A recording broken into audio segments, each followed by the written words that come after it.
আমি রাজনীতির নিজেকে একজন কর্মী মনে করি এবং রাজনীতি আমার কাছে ক্ষমতা নয়, দায়িত্ব। আর জনপ্রতিনিধি মানে হচ্ছে সেবা এবং জবাবদিহিতা।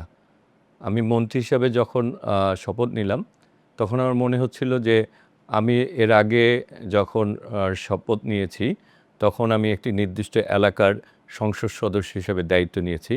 মন্ত্রী হওয়ার পরও মনে হলো যে আমি সারা বাংলাদেশের একটি অংশ, সুতরাং আমাকে সারা বাংলাদেশের মানুষের পাশে দাঁড়াতে হবে এবং আমাকে আমার কর্মের মাধ্যমেই আমাদের শহীদ রাষ্ট্রপতি জিয়াউর রহমান, দেশনেত্রী বেগম খালেদা জিয়ার যে স্বপ্নের বাংলাদেশ করার যে একটি গণতান্ত্রিক বাংলাদেশ, সেই বাংলাদেশটিকে বাস্তবায়ন করে বাংলাদেশের উন্নয়নের সাথে নিজেকে সম্পৃক্ত রাখতে হবে।